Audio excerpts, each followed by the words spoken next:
So one of the things that I think is cool about Person of Interest, it's your first television show. Greg, you're a veteran of many procedurals, NYPD Blue, Law and Order. The twist, whether they're going to be victim or perpetrator. Yeah. How did you come up with that idea? I just felt like the central, a great irony for a show about the information age would be the lack of information. You know, you have this character in the show, the machine, and it's sort of omniscient. It has access to, or nearly omniscient, as near to omniscience as we can get, but it can't communicate any of that information to the people it needs to communicate. Just a tiny little thread, and that thread opens up this kind of world of ambiguity, mystery. And so we felt like that was a great, ironic sort of starting place for the show. And just to add to that, I mean, what's really refreshing for me, obviously, I've written a lot of shows where you start with a body, and to not do that, it is a lot of fun. It adds an element of hope, and I think, to this guy's credit, sometimes you think you know what the story is, and we'll start to break it, and it'll have its own inertia, and feel like this is where it needs to go, and he comes in and rips the tablecloth out and says, yeah, but what if you did it that way? And then it becomes instantly more interesting and subversive, which is, I think, the fun, refreshing part of the show. And I was delighted that a couple of weeks ago you beat Grey's Anatomy for the first time. It's not a competition.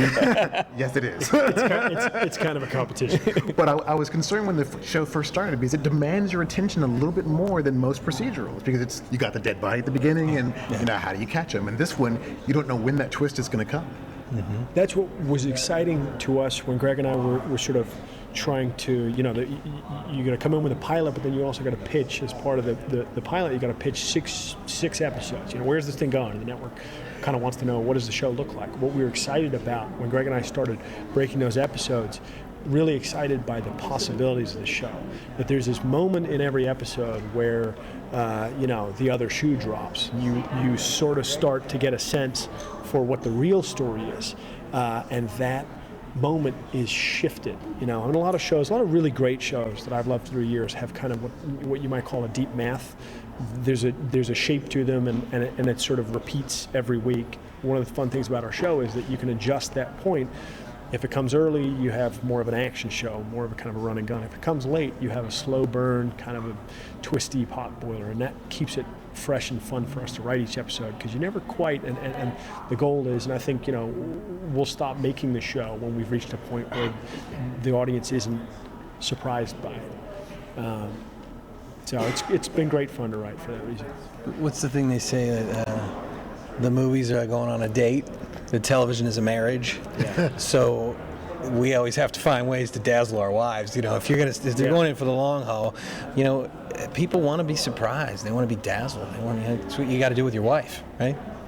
And another refreshing aspect of Person of Interest is you've got this elaborate mythology, and so many procedurals avoid developing the characters, and you went right in, and you've got all these, everybody's got a backstory, everybody's got a mystery, and then you throw in the characters like Elias and Paige Turco. More Zoe, please. She's like the female Reese, and they hit it off. We love Paige. She's great. It's a fun character to write.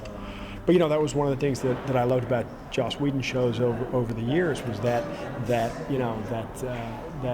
emphasis on relationships changing and being challenged, and over the course of a long haul on a show, you get a chance for heroes to become villains and vice versa. And that, to me, was the central appeal of TV. Was, films, and I've had great fun working in the film business, and movies are their own kind of special, wonderful thing to work on. But the fun of a TV show is you really get to get in there with character and just go for it and change it, subvert it, twist it, turn it around, and everyone kind of gets their moment in the sun. One of the fun things about writing this season was that at various moments, one of the things I liked about Lost was the opportunity in a different episode to take maybe a more peripheral character you hadn't been paying much attention to and suddenly pull them and put them front and center. And with our show and the setup of it, we get a chance to kind of do that every week, which is great fun. You've got a huge movie coming out this summer, Dark Knight Rises. I won't ask you anything specifically about that, but is it just a coincidence that you could say that Reese is kind of like Batman? Not a coincidence at all. No, not Finch is kind of like Alfred Carter, Commissioner Gordon, Fusco, Bullock. Similar but different. I was sort of fascinated for years by, it's clear to me with the Avengers and my brother's movie coming out this summer. It feels to me like we're kind of in a golden age of comic book movies, and yet that really hasn't translated onto the small screen at all. There's something a little different. I think maybe it has something to do with the fact that in order for a television show to succeed, you really need to kind of connect with and bond with the characters in a way that a film doesn't have to. So even something as simple as putting a character in a mask, that works great on the big screen. That's fine for 2 hours, but you can't get away with that on a TV show. You want to see them. You want to connect with them.